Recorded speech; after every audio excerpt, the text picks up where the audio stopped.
Good morning प्यारे बच्चों। आपका मेरे चैनल हमारी अपनी कक्षा में स्वागत है। How are you? I hope you all are fit and fine. प्यारे बच्चों, आज हम करेंगे कक्षा 5वीं की परिवेश अध्ययन की पाठ्य पुस्तक झरोखा का दूसरा पाठ, जिसका नाम है खेलों की दुनिया।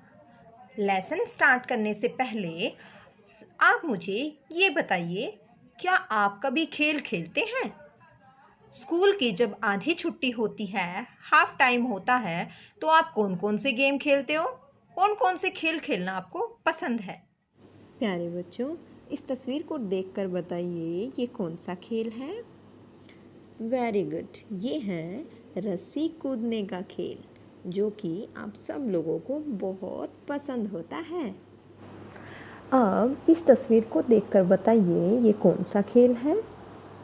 शाबाश, ये है खो खो का खेल, जो कि ज़्यादातर राज्य स्तर पर खेला जाता है।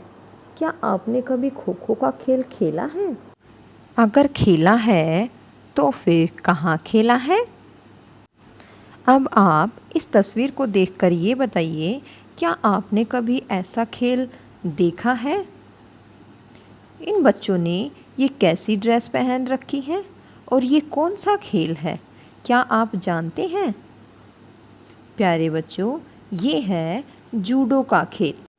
इस खेल के माध्यम से बच्चे अपनी खुद की सुरक्षा करना सीखते हैं और इसके लिए इन्हें डेली नियमित रूप से प्रैक्टिस करनी पड़ती है और पौष्टिक आहार खाना पड़ता है। तो चलो आज हम इन खेलों के बारे में सीखते हैं। हमारा पाठ 2 खेलों की दुनिया शुरू करते हैं। अध्यापिका ने कक्षा में कहा, प्यारे बच्चों, आज मैं तुम्हें आरती, गीता और रितु के बारे में बताती हूँ। टीचर किसके बारे में बताना चाह रही है? 3 लड़कियों के बारे में। ये तीनों लड़कियां जूडो खेलती हैं। कौन सा गेम खेलती हैं ये तीनों लड़कियां? जूडो। आरती के पिताजी वैन चालक हैं। आरती के पापा जी क्या चलाते हैं? वैन, मतलब वो ड्राइवर हैं। गीता के पिताजी लकड़ी का काम करते हैं, मतलब वो कारपेंटर का काम करते हैं। आरती पिछले 4 साल से जूडो सीख रही है। कितने साल से जूडो सीख रही है? 4 साल से। अब आपको इस पिक्चर्स में क्या दिखाई दे रहा है? यहाँ पर 2 लड़कियां हैं और उन्होंने कैसी ड्रेस पहन रखी है? देखो, वाइट कलर का ऊपर से जैकेट है, ब्लू कलर की बेल्ट है और नीचे वाइट कलर का क्या है? लोवर पहन रखा है। ये किसकी ड्रेस है प्यारे बच्चों? ये जूडो खेल की ड्रेस है। वह गुड़गांव के एक सरकारी स्कूल में 8वीं कक्षा में पढ़ती है। ये भी सरकारी स्कूल में पढ़ती है। ओके, गीता और रितु भी उनके साथ उसी स्कूल में पढ़ती हैं। आरती के जूडो में राष्ट्रीय स्तर पर तथा गीता और रितु ने राज्य स्तर पर कई पदक जीते हैं। आरती ने राष्ट्रीय स्तर मतलब नेशनल लेवल पर अपनी इंडिया में, मतलब हमारे देश में उसने काफ़ी सारे मेडल्स जीते हैं। और जो गीता और रितु है, उन्होंने स्टेट लेवल पे मतलब हमारे सिर्फ राज्य में कई पदक जीते हैं। आओ उनसे तथा उनके कोच से हुई मेरी बातचीत के कुछ अंश पढ़ते हैं। ओके, मतलब जो इनका कोच है, जो इनको सिखाता है, उनसे क्या क्या बातें हुई हैं वो अध्यापिका हमें बताएंगी। उससे पहले आप यहाँ पर देखिए, अब सबसे पहले ये बताया गया है कि जूडो की शुरुआत कैसे हुई थी।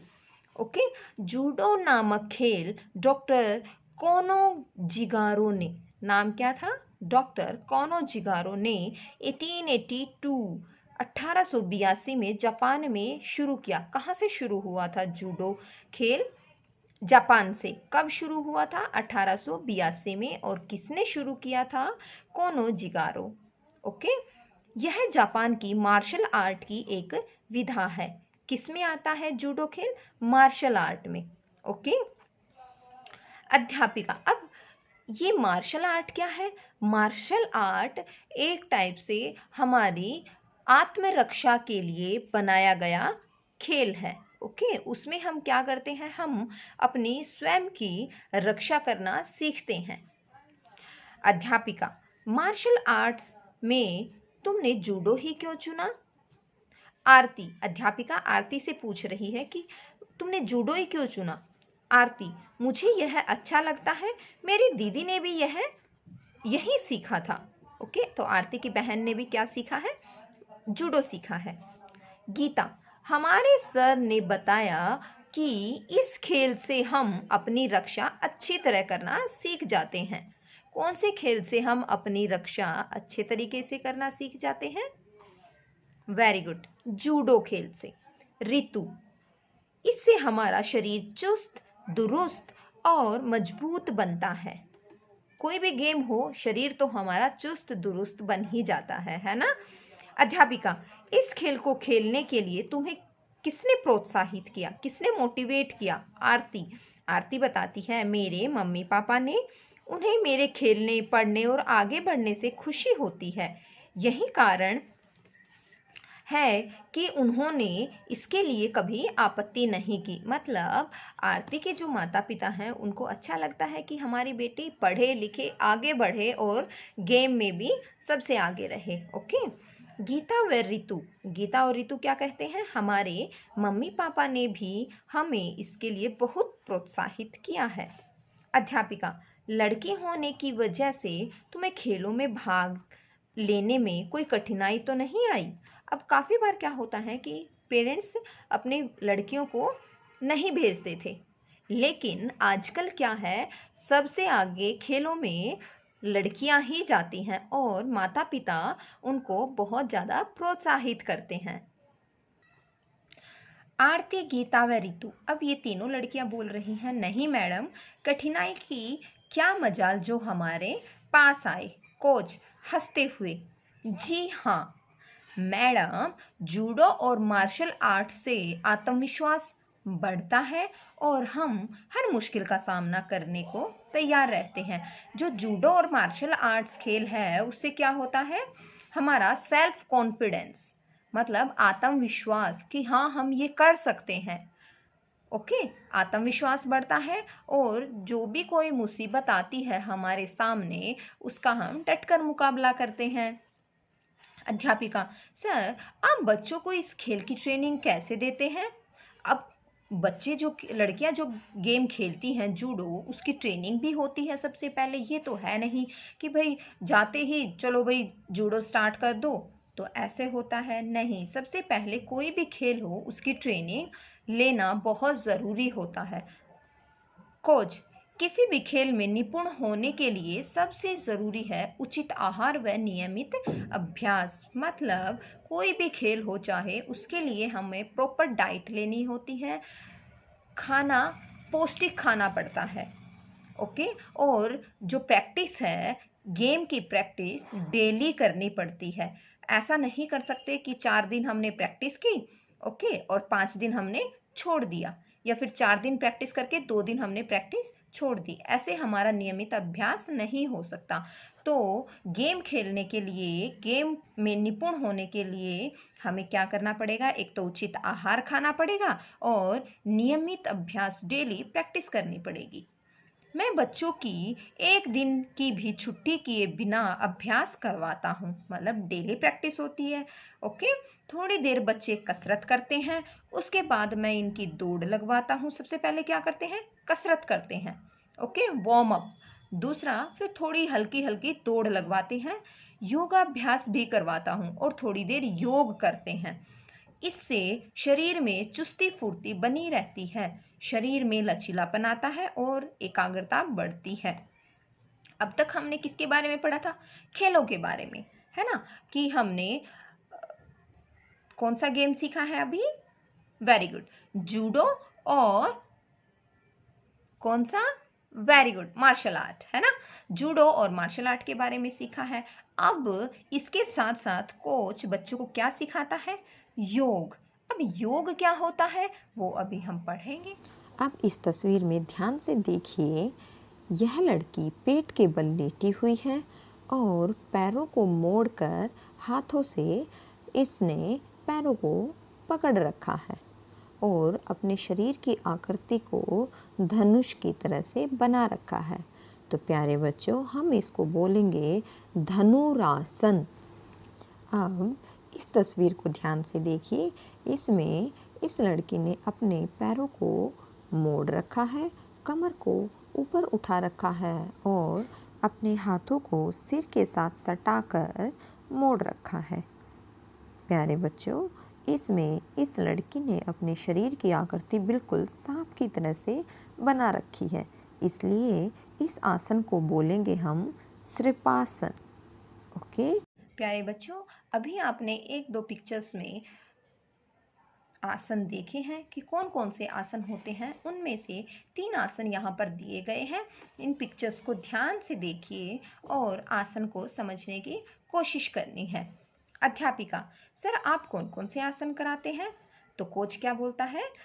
भुजंगासन, ध्रुवासन और ताड़ासन आदि करवाता हूँ। भुजंगासन कौन सा आसन होता है बेटा? इसमें बिल्कुल सीधे लेट जाते हैं, हाथों को जमीन पर ऐसे फ्लैट रखते हैं और गर्दन को ऊपर उठाते हैं। ओके, ये कौन सा है? भुजंगासन। ओके, भुजाओं के बल हमारा ये आसन होता है। ये कौन सा है? ध्रुवासन। इसमें एक पैर पर खड़े होकर दूसरा पैर घुटने के साथ लगा लिया जाता है और हाथों को जोड़कर खड़ा हो जाता है। ओके, ये कौन सा है? ध्रुवासन। ताड़ासन। ताड़ासन में क्या होता है? एड़ियाँ उठी हुई होती हैं और हाथ ऊपर होते हैं। एड़ियाँ यहाँ पर बच्चों उठी हुई हैं, ठीक है? तो ये कौन सा है? ताड़ासन है। ओके, अब हम करते हैं इसके क्वेश्चन आंसर। क्या तुम सोचो और लिखो, क्या तुम अपने शरीर को चुस्त दुरुस्त रखने के लिए व्यायाम और योगाभ्यास करते हो? यदि हाँ तो कौन कौन से? अभी आप यहाँ पर लिख सकते हो कि आप कौन कौन से योग करते हो, आसन करते हो, है ना? योगाभ्यास से तुम्हें क्या फ़ायदा होता है, ये आपको अपनी यहाँ पर बुक में लिखना है। शरीर चुस्त दुरुस्त रहता है, रोगों से लड़ने की क्षमता बढ़ती है, एकाग्रता बढ़ती है, ओके, और शरीर में लचीलापन आता है। ये 4 लाइनें आपको यहाँ पर लिखनी है। अब आपके लिए कुछ क्वेश्चंस हैं। आप बताओ तुम्हें कौन कौन सा खेल खेलना पसंद है? यहाँ पर लिखो। दौड़ना, खो खो, पकड़म पकड़ाई, है ना? कुछ और भी जो गेम आपको पसंद हो सकते हैं, फुटबॉल हो सकता है, कबड्डी हो सकता है, क्रिकेट हो सकता है। यह खेल खेलने के लिए तुम्हें किसने प्रोत्साहित किया? दोस्तों ने, मम्मी पापा ने या अध्यापिका ने? किसने आपको मोटिवेट किया है? क्या तुमने किसी खेल का प्रशिक्षण लिया है? क्या कभी किसी गेम की ट्रेनिंग ली है? यदि हाँ तो कहाँ से? अगर आपने कोई ट्रेनिंग ली है तो यहाँ पर हाँ लिखना है और बताना है आपने कहाँ से ली है। अगर नहीं लिया तो क्या करोगे? नहीं फिल करोगे। क्या तुम्हारे घर के आसपास खेलने की कोई जगह है? आप बताओगे कि क्या आपके घर के आसपास है? हाँ, हमारे घर के पास में क्या है? स्कूल का मैदान है या फिर बड़ा सा पार्क है, ओके, या फिर कोई भी खेल का मैदान बना रखा है स्पेशली, उसके बारे में लिख सकते हो। वहाँ कौन कौन से खेल खेले जाते हैं, कौन कौन खेलते हैं? अब जो जगह है तो उसमें अगर स्कूल का ग्राउंड है तो आप लिख सकते हो कि वहाँ पर वॉलीबॉल खेला जाता है, क्रिकेट भी खेलते हैं, ओके, खो खो खेलते हैं, ठीक है प्यारे बच्चों, टेनिस खेलते हैं। जो भी फैसिलिटी हमारे ग्राउंड में है, मैदान में है, खेल के मैदान में होनी चाहिए, जो जो गेम खेले जाते हैं आप उसके बारे में यहाँ पर लिखोगे। ओके, आई होप आप लोगों को मेरी वीडियो अच्छी लगी होगी और ये लेसन पेज नंबर 9 तक कंप्लीट हो गया है और इस लेसन को आपने समझा होगा। मिलते हैं हमारी नेक्स्ट वीडियो में, तब तक के लिए बाय बाय।